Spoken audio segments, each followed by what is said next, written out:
Buenos días, buenas tardes, buenas noches a todos y todas y todes quienes nos están escuchando. Este es el nuevo podcast de Fundación Desafío, a menos requisitos, más acceso, en el marco de la implementación y de la elaboración de la ley que va a regular la interrupción voluntaria del embarazo en caso de violación. Tenemos en esta ocasión la presencia de Anabel Guerrero, una querida compañera abogada que pertenece al Observatorio de Género del Colegio de Abogados de Pichincha, defensora de los derechos humanos de las mujeres, con mucha experiencia en ese tema. ¿Con quién vamos a dialogar? Vamos a conversar sobre el tema de los requisitos que debería tener la ley que va a regular la interrupción voluntaria del embarazo en caso de violación. Buenos días, Anabel, ¿cómo estás? Buenos días, Virginia. Muchísimas gracias por la invitación. Es un gusto estar aquí y sobre todo dialogar sobre un tema tan importante para la vida de niñas, adolescentes y mujeres del país. Vamos a empezar. Esta es una conversación en donde vamos a trabajar y a escuchar a una experta en el tema de los derechos y en este tema también. En este componente de la ley que es relacionado con los requisitos que deberían las mujeres tener, las niñas, las adolescentes, las personas con posibilidad de gestar para acceder a un aborto seguro, legal y gratuito en el sistema de salud pública del país. Anabel, ¿qué te pareció el tema de la despenalización del aborto en caso de violación? ¿Cómo percibes esa nueva realidad en el marco del ejercicio de los derechos de las mujeres violadas? Antes no era posible, ahora es posible. ¿Cómo recibiste esa noticia? Bueno, yo considero en primer lugar que esto era una deuda histórica con la vida, con la situación de niñas, adolescentes y mujeres en el país. Era una deuda histórica y bueno, lo resuelto por la Corte Constitucional, por supuesto que creo que para todos, para todas y para todos es algo importante. Cambia definitivamente la situación de las mujeres en el ámbito de que ya no van a ser ni criminalizadas ni judicializadas por acceder al aborto en caso de violación y indiscutiblemente esto es algo importante, es algo muy importante. La Corte Constitucional expulsa de la normativa, expulsa del ámbito jurídico de nuestro país la frase que dice en una mujer con discapacidad mental. Eso constaba en el artículo 150, numeral 2 del Código Orgánico Integral Penal. Al expulsar esta frase de nuestra normativa, implica que entonces no solo las mujeres que padezcan discapacidad mental pueden acceder al aborto en caso de violación, porque esta situación lo que generaba era discrimen en contra de todas las niñas, adolescentes y mujeres, porque partimos del hecho de que el aborto, de que la violación siempre será sin consentimiento. Entonces sí, indiscutiblemente este es un cambio fundamental, es algo importante, implica también no solamente que niñas, adolescentes y mujeres no serán criminalizadas, sino también el personal médico, que es un tema también sumamente importante en ese sentido. Claro, no es un tema menor, ¿no? Que se sepa que quienes hacen el aborto y quienes se practican el aborto no van a ser denunciadas, no van a ser criminalizadas. Sin embargo, el desafío que tenemos ahora es la elaboración de la ley. La Defensoría del Pueblo elabora una propuesta en donde yo pienso que hay pocos requisitos. Es una ley que nos parece que es perfectible, pero que ha sido puesta en revisión, digamos, y en reelaboración por parte de la Comisión de Justicia. El desafío es cuál va a ser el contenido de la ley que elabore la Comisión de Justicia. Y ahí hay un punto fundamental que son los requisitos.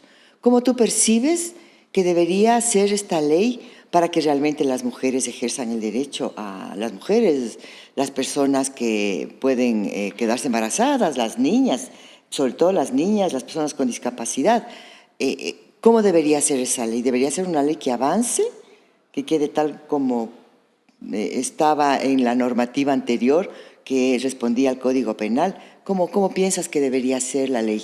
En términos de los requisitos, ¿no? Sí, bueno, en ese sentido yo creo que, tal como tú lo has señalado, la propuesta de ley presentada por la Defensoría del Pueblo es una propuesta buena.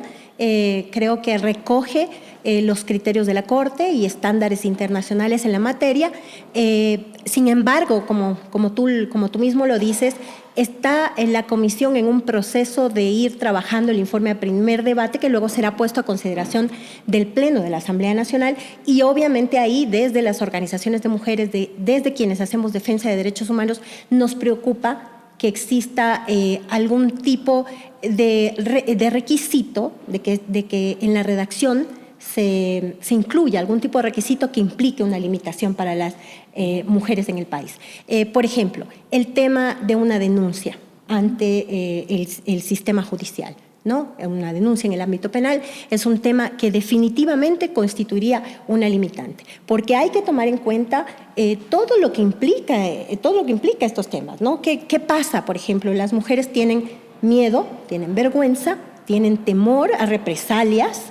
Hay el tema de que muchas veces el violentador, el agresor, el violador es parte del círculo de la familia, entonces denunciar no es un tema sencillo. Entonces, en ese sentido, nosotros desde las organizaciones consideramos que el tema de requisitos es un tema muy complejo, un tema que tiene que ser muy bien analizado, y es un tema en el que hemos demandado de la Comisión de Justicia y Estructura del Estado, y a su vez demandamos de toda la Asamblea Nacional que no se incluyan requisitos que constituyan limitantes. Por ejemplo, la declaración juramentada. También, eso tiene un costo, entonces hay que evaluar el tema de la situación en la que vivimos, incluso por el tema de la pandemia, ¿no? Vivimos una crisis económica muy fuerte, el tema de mirar no solo desde la perspectiva de las ciudades grandes, sino desde la ruralidad.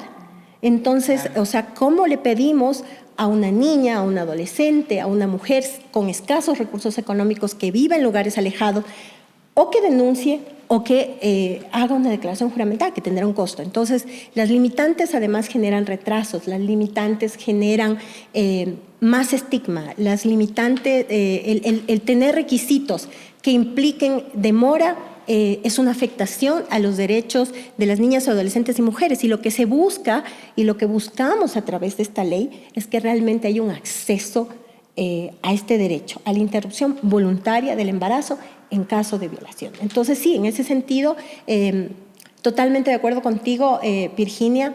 Esperamos que, tal como se vaya construyendo la ley, los asambleístas y las asambleístas tengan la conciencia de que cualquiera de este tipo de requisitos es una limitante. Entonces, en ese sentido, sí consideramos que la ley prevé lo que sería lo óptimo, ¿no? Que exista un formulario, un documento en donde la mujer, la niña, el adolescente, la mujer, la persona en posibilidad de gestar, señale que quiere acceder a este procedimiento en virtud de haber sido víctima de un delito tan atroz como lo es la violación. Sí, yo creo que en este punto también vale la pena compartir el hecho de que en otros países se ha pedido denuncia, se ha pedido declaración juramentada, y eso ya otros países han demostrado que eso no sirve. Limita el acceso al derecho, limita el acceso a que las mujeres toman una decisión y las incorpora a la clandestinidad, que puede ser riesgosa. Entonces, en ese marco no es conveniente ni una denuncia ni una declaración juramentada, que la Corte lo pone en la sentencia, pero claro, la Comisión de Justicia tiene la potestad de reelaborar eso y hacer las cosas bien, porque también pone un requisito que es el informe de médico. Hemos estado en algunos talleres y algunas personas piensan, compañeras piensan, que a través de un examen médico se podría determinar si la mujer ha sido violada o no. Eso es terrible, porque una mujer va al servicio de salud a presentar un problema, a pedir un procedimiento, y el servicio de salud tiene que asumir el testimonio de esa mujer y que se procede al procedimiento, ¿no? ¿Tú qué piensas de esta, yo diría, de este posicionamiento que no solamente tienen las mujeres algunas, pero también tienen algunos hombres, algunos asambleístas, de exigir como la demostración de que la mujer sí ha sido violada. Eso desde el punto de vista del movimiento de mujeres, de quienes trabajamos el tema, es ridículo, es absurdo y es violentar los derechos de las mujeres. ¿Qué opinas de...? Bueno, definitivamente, debemos partir de algo fundamental, que es un tema que creo que a nivel de la región ya está muy bien posicionado. Incluso hay recomendaciones de organismos internacionales en este sentido. Las mujeres no mentimos. Las mujeres no mentimos. Partiendo de ahí, basta con nuestro testimonio, con el señalar que hemos sido víctimas del delito de violación para poder acceder al procedimiento. Eso debe bastar. Por supuesto, en este caso debe reducirse escrito. Si la mujer, la niña, la adolescente, la mujer lo sostiene, pues se debe establecerse en el respectivo formulario. Para eso incluso el Ministerio de Salud, y tú lo conoces, Virginia, el Ministerio de Salud tiene mucha experiencia porque ya existe un protocolo en este sentido de atención a víctimas de violencia sexual. Entonces no es un tema nuevo, es un tema que está ahí y es un tema que, repito, considero que lo que tú señalas es sumamente importante, ¿no? El tema de acudir a procedimientos o a requerimientos que la ley no establece, eso no lo podemos permitir, eso no debe darse.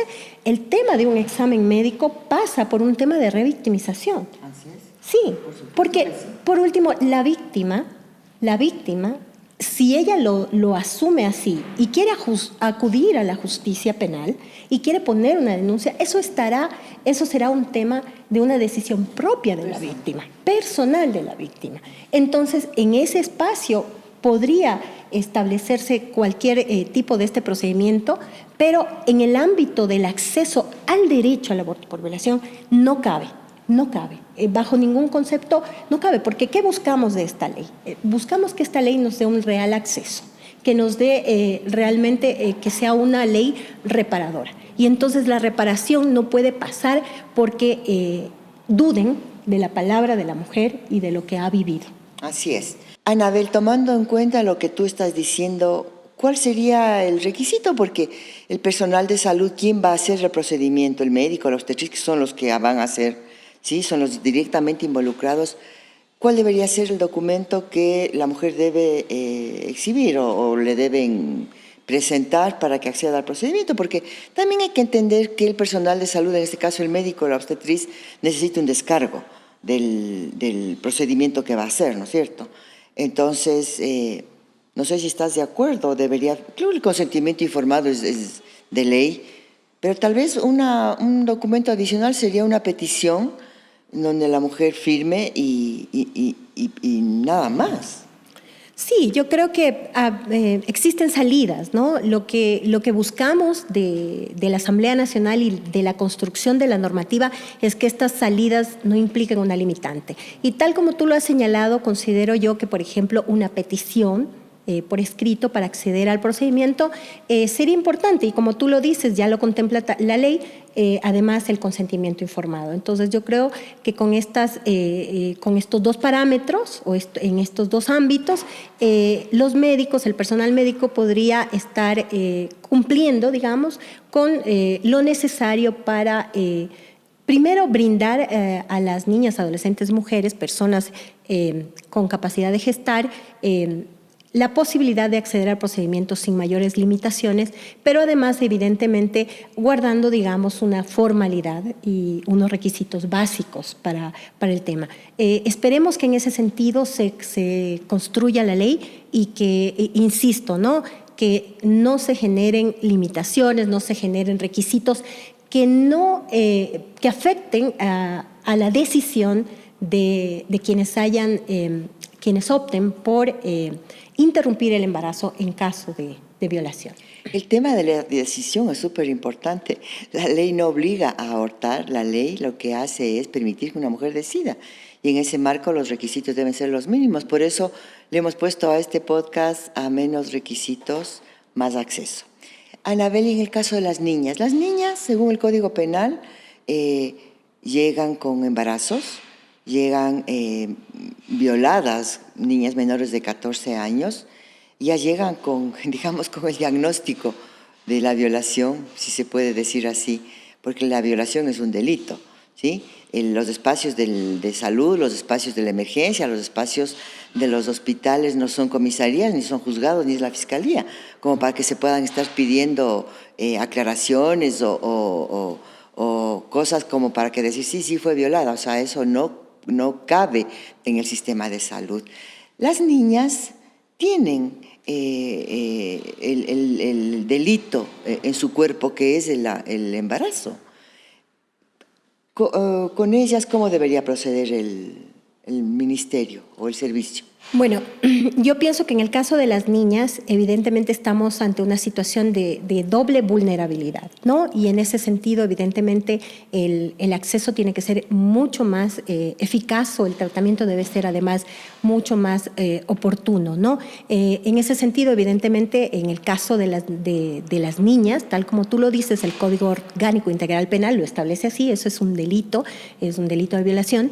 Entonces, no puede haber ningún requisito en ese sentido. O sea, simplemente en este caso ya estamos frente al delito, las niñas deben acceder al procedimiento sin ninguna dilación y obviamente lo que consideramos importante y lo que se busca también de esta ley, ¿no? Es que precisamente el sistema de salud te permita temas como la contención, temas como la atención, incluso luego el tema posterior, el tema de atención en salud mental. Entonces, evidentemente, frente a la problemática de las niñas, de los altísimos índices de violencia sexual que viven nuestras niñas en este país, entonces es un tema al que se le debe dar toda la atención. Pero en este sentido, por supuesto, no debe haber frente a esta situación ningún requisito. Ningún requisito, así es. Y en el sistema de salud tienen que plantear una propuesta para que en el momento que las niñas no tengan ese consentimiento de su representante legal, pues plantear que sea el jefe de servicio o tal vez la Junta de Protección de Derechos quien asuma esa representación, pero la niña tiene que acceder al procedimiento si esa es su decisión, por supuesto apoyada, acompañada por trabajo social, por psicología. Para ya ir concluyendo, Anabel, la ley, como todas las leyes que las mujeres hemos logrado, hemos luchado y hemos trabajado, nunca han salido, nunca se han aprobado en el marco de una fluidez, en el marco de un apoyo, en el marco de un reconocimiento de que eso es lo correcto. Siempre las mujeres y el movimiento feminista ecuatoriano ha tenido mucho trabajo que hacer, ha luchado mucho en relación a lograr estos derechos. Y siempre tenemos que estar pendientes, porque siempre van a estar los derechos en disputa, digamos, ¿sí? En juego. Ahora hay una arremetida de los grupos antiderechos, de los grupos conservadores, en la elaboración de esta ley. ¿Tú cómo ves eso? Hay propuestas, ya hay una propuesta de un asambleísta, de Ricardo Vanegas, de la bancada de Pachacuti. Suenan rumores de que va a haber otra propuesta de otro asambleísta antiderechos. O sea, el tema de la arremetida, el tema de la injerencia, tanto de grupos que tienen una relación con las iglesias, con las élites de las iglesias, y también con el poder económico, con el poder político, antiderechos, ¿no? ¿Tú cómo ves ese contexto ahorita? Sí. ¿Qué está sucediendo? Bueno, mira, permíteme primero como salirme un poco del tema puntual. O sea, yo le veo incluso pasando por un tema muy, muy complejo y muy que te lo puedo poner de cierta manera. O sea, la calidad de la asamblea que tenemos en este momento es realmente lamentable. Lamentable, y por eso digo, me voy a salir un momentito del tema puntual, porque estamos frente a legisladores que se permiten presentar propuestas legislativas al margen de la Constitución, al margen incluso de una sentencia que ya ha sido emitida por la Alta Corte, por la Corte Constitucional, por el más alto organismo del Estado, que es el único que puede en este sentido, interpretar la Constitución y disponer, como lo dispuso, por ejemplo, el tema de que en este momento las mujeres podamos acceder a este derecho en caso de violación. Entonces, estamos frente a una asamblea con muy poca calidad, estamos frente a asambleístas que ni siquiera parten por elaborar una ley que cumpla con los requisitos que dice la Constitución y que cumpla con los requisitos que dice la Ley Orgánica de la Función Legislativa. Partiendo de ahí, ¿no? Esto es muy grave, ¿no? Porque más allá de que estos asambleístas o estos grupos estén promoviendo temas que realmente son muy complejos y que afectan a derechos, o sea, estamos frente a una asamblea realmente muy limitada, ¿no? Bueno, entonces, volviendo al punto, realmente es preocupante porque una de las cosas que esperamos de la Asamblea Nacional, partiendo de la Unidad de Técnica Legislativa, es que este tipo de proyectos no sean calificados, porque estos proyectos están al margen de la Constitución y al margen de lo que establece la propia normativa de la Ley Orgánica de la Función Legislativa. Estos proyectos de ley no cumplen con los requisitos. Entonces, esperamos de la Asamblea Nacional que ni siquiera los califique, pero en el caso de calificarlos, definitivamente hay que trabajar muy fuerte para hacerle frente a estos grupos que lo que proponen son retrocesos terribles, ¿no? Porque lo que ha hecho la Corte Constitucional realmente, y lo hemos dicho, ¿no? en los espacios del movimiento de mujeres, es un paso porque las mujeres seguimos siendo violentadas, las mujeres vivimos en una situación de violencia política, de violencia institucional, todos los tipos de violencia siguen afectándonos en la vida diaria. Entonces, en este sentido, pues claro, hay que estar alertas, hay que contrarrestar todas estas iniciativas con argumentos, ¿no? Que los tenemos, ¿no? Hay todos los estándares internacionales, existe lo que dice la OMS, lo que dice la OPS, está el tema de la CEDAW, está el tema contra la tortura, la propia Convención de los Derechos del Niño. Existen, están ahí todos estos estándares, instrumentos internacionales de los cuales incluso el país es suscriptor. Entonces, todo este tipo de iniciativas se van en contra de todo ello. Hay que hacerles frente porque, repito, lamentablemente estamos en este momento, frente a una Asamblea Nacional cuya composición para mí es bastante limitada y no podemos y tenemos que enfrentar cualquier retroceso que se esté planteando. Sí, de acuerdo contigo. Con honrosas excepciones, que sí las hay en la Asamblea, pero son, diría, las menos, pues tenemos que enfrentar la elaboración de una ley que incluso ahora ha pedido prórroga, o se dice que van a pedir prórroga, lo cual incumpliría con una definición de la Corte Constitucional de terminar la ley en diciembre próximo. En este momento, el movimiento de mujeres está planteando en un comunicado que la Asamblea presente la ley en diciembre, como le corresponde. Entonces, en ese marco, pues, vamos a circular nuestro posicionamiento en relación a que la Asamblea cumpla con lo dispuesto por la Corte Constitucional. Anabel, vamos concluyendo con la entrevista. Te agradezco un montón todo lo que nos has dicho. ¿Quieres añadir algo más? ¿Quieres plantear algo a la gente que nos escucha? Agradecer por la invitación, agradecerte a ti, a Fundación Desafío, y ratificar el compromiso del Observatorio de Género y Diversidad del Colegio de Abogados de Pichincha de seguir trabajando en aras de que esta ley se cristalice y de defenderla, ¿no? De defender este derecho de niñas, adolescentes y mujeres. Y eso básicamente, muchísimas gracias. Bueno, muchas gracias a quienes nos han estado escuchando, a quienes nos están viendo, porque esto también se transmite por YouTube, y pues invitarles a los siguientes podcasts que vamos a difundirlos a través de nuestras redes sociales. Muchas gracias.